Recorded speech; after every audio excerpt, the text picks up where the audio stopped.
Available नहीं है तो फिर मजबूरी क्या है,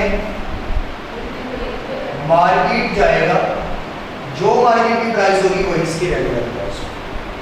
तो दो सिनेरियो तो सीधे सीधे कि जब स्टॉक नहीं है तो मार्केट जाएगा, जो मार्केट का रेट है वही इसकी रेलेवेंट कॉस्ट होगी। एक सिनेरियो ऐसा कि रेगुलर यूज है बिजनेस का, इन्वेंट्री पड़ी है, जब इन्वेंट्री पड़ी है तो उसके बदले में जितनी आपने इस्तेमाल कर ली उसके बदले में जितनी लाके रखेंगे उसकी जो कॉस्ट होगी टोटल में वो रेलेवेंट कॉस्ट, और वो कौन सी होगी, जो उस वक्त मार्केट में चल रही होगी।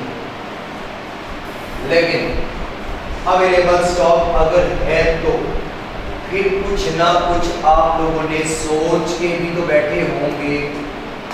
ऐसा होता है या नहीं कि जब आपको एक स्पेशल ऑर्डर मिला, आपने वो परफॉर्म कर लिया और उस मटेरियल का आपके बिजनेस से कोई लेना देना नहीं है, तो फिर आप उसका कोई दूसरा ऑप्शन सोच के बैठे होते कि भाई मैं इसे बेच दूंगा, इससे कोई इसके ऊपर कोई ऐसी वर्किंग करूंगा कि ये इस काबिल बन जाए कि यहाँ इस्तेमाल हो सके, तो कुछ ना कुछ ऐसा सोच के ही रखा होगा ना। तो फिर इसको आप कहेंगे कि इसमें दो चीजें हैं, ऐसे ऐसे lower of opportunity cost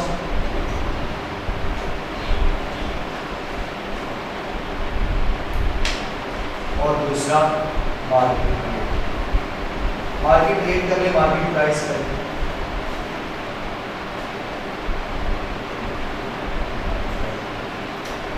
lower of opportunity cost और मार्केट रेट, दोनों में से जो लोअर होगा वो यूज कर लेंगे, क्योंकि अगर आपको ये सस्ता पड़ेगा, मार्केट से महंगा पड़ेगा, तो आपको क्या जरूरत है महंगा खरीदने की, आप वो सस्ते वाला यूटिलाइज करेंगे।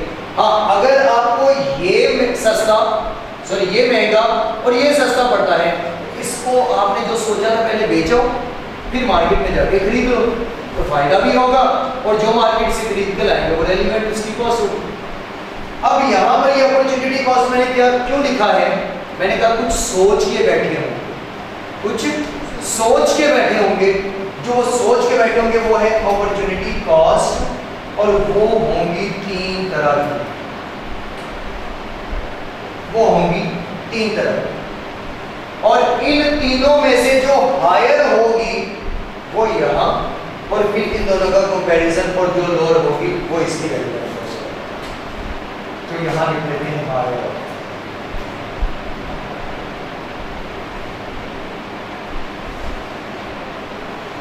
एक तो पहले टैक्स के हायर लोअर याद नहीं होते थे, तो आपको इसमें भी याद है कि किसका हायर लेना था किसका लोअर, बस इसमें बस यही दो हैं, हायर और लोअर ऑफ, या एक एनआरपी भी होगा लोअर ऑफ कॉस्ट और एनआरपी बस। अब इनमें से हायर आपको अपॉर्चुनिटी कॉस्ट जो सबसे ज्यादा फायदा दे वो वाली अपॉर्चुनिटी कॉस्ट लेनी है, और इनमें से जो लोअर है वो वाली आपने रेलिवेंट कॉस्ट बनानी होगी।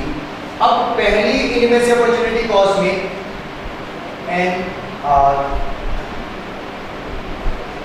नेट रियलाइजेबल वैल्यू, यानी कि आपने कुछ सोचा होगा कि मैं इसे बेच दूंगा, बेचने के ऊपर जो खर्चा होना है वो माइनस करने के बाद आप नेट लिख लेंगे, जो भी वो नेट निकलेगा वो आप यहाँ पे एक ऑप्शन बना लेते हैं कि बेचेंगे 40 रुपये का और बेचने पे खर्चा आएगा 5 रुपये, यानी कि 35 रुपये हमारे पास क्या आ जाएगा एनआर, ये एक ऑप्शन बना दिया। इसके बाद एनआरपी के बाद है कंट्रीब्यूशन पर,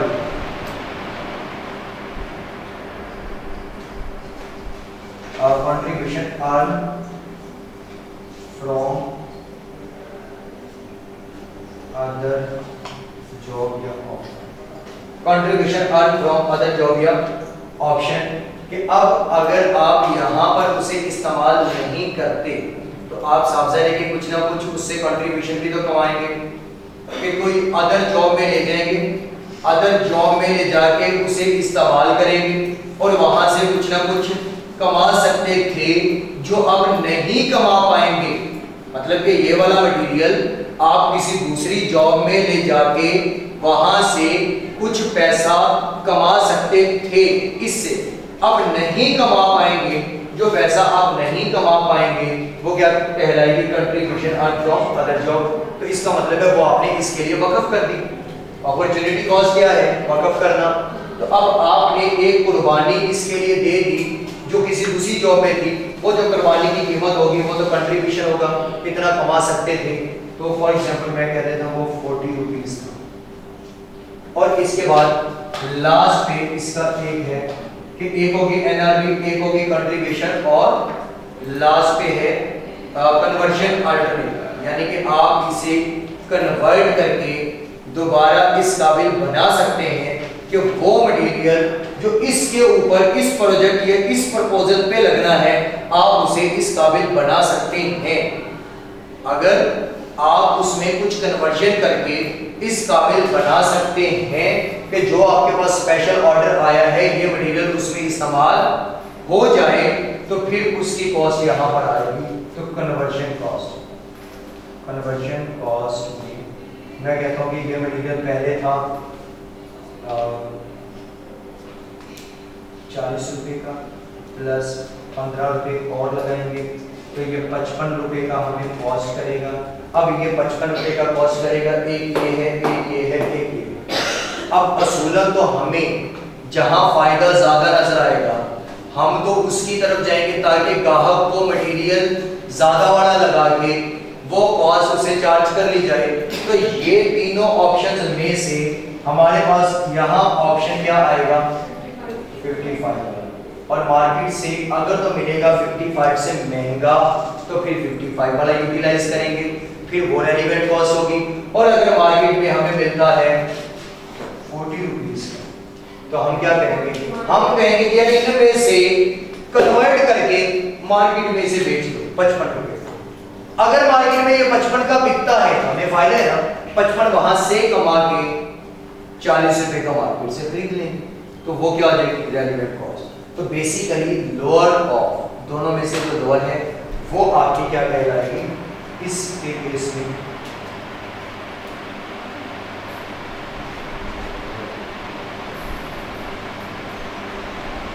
अगेन एक बिजनेस जिसकी नेचर या जो उसे जॉब मिली है या जो प्रपोजल मिला है उसके ऊपर जो मटेरियल रखना है वो रेगुलर यूज का नहीं है, वो आप पहले बेचना चाहते थे या बेचने की नीयत से रखा था, या उसे आप कुछ और उससे आपने सोचा हुआ था कि फायदा कमाया जा सकता है।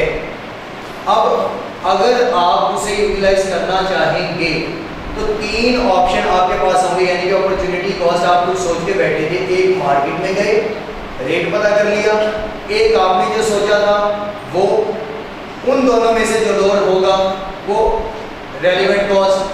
अब वो जो आपने सोचा था वो तीन तरह से हो सकता है, एक बेच के उससे पैसा कमाया जाए, दूसरा उसे किसी और जॉब में यूटिलाइज करके उसे कंट्रीब्यूशन कमाई जा सकती थी, तीसरा आप उसे कुछ उसके ऊपर कन्वर्जन लगा के उसके ऊपर अल्टरनेट कुछ रिसोर्सेज लगा के उसे आप इस काबिल बना चुके थे कि वो अब इस्तेमाल हो सकता है। तो भाई इसका मतलब है कि वो उसके ऊपर लगने के बाद वो 55 का, या वो इस काबिल बन चुके कि कन्वर्ट होने के बाद वो अब रेगुलर यूज में आ चुके हैं कि इसके ऊपर इस्तेमाल हो सकता है। तो अब तीनों ऑप्शन में से सबसे हाईएस्ट होगा हम अपॉर्चुनिटी में ले लेंगे, और अगर ये मार्केट रेट और अपॉर्चुनिटी दोनों में से जो लोअर होगा वो रेलिवेंट है। क्यों लोअर वाला रेलिवेंट है, क्योंकि आपने अगर उसका फायदा कुछ सोचा था आपको वो ज़्यादा मिल रहा है, आप वो फायदा कमाएं, फायदा कमा के मार्केट से उसे ला के 40 रुपये का लगा के दे दें। और अगर आपको वो फायदा जो आपने सोचा था 55 रुपये का और मार्केट में आपको मिल रहा है 60 रुपये से, तो आप 55 का बेच के 60 से खरीदने जाएंगे? नहीं, आप कहेंगे 55 वाला ही इस काबिल है कि अब यहाँ यूटिलाइज हो सकता है तो 55 वाला करो। तो आप क्या करेंगे, इनमें से जो लोअर है वो रेलिवेंट कॉस्ट करके सोचें। यहाँ से मुनाफे के बारे में नहीं सोचना कि भाई मैं तो 5 रुपये का घाटा लगा रहा हूँ, यहाँ से मुनाफे के बारे में नहीं सोचना, यहाँ जस्ट मटीरियल के बारे में सोचना है कि जो मटीरियल आप इस्तेमाल कर सकते हैं। यहाँ अपने सोच के मुताबिक देखें कि आपका अपना ही बिजनेस है, आप अपनी चीज़ बनाने लगे। एक चीज़ आपको मार्केट में 55 की मिलेगी, एक 45 की, आप 55 वाली बेच के 45 वाली लाएंगे या नहीं लाएंगे? लाएंगे ना, ये आपका रूल होगा डिसीजन मेकिंग का। और अगर आपको 55 वाली बेच के मार्केट से 60 में मिलेगी तो आप कौन सी यूज करेंगे? 55 वाली। तो जब आप अपने लिए जो चाहेंगे वही आपने डिसीजन मेकिंग में भी रखना है कि मटेरियल आप वो वाला लेंगे, फिर आप मटेरियल का रेट उसे बता दें। इसके बाद लेबर पे आते हैं। परफेक्ट बात।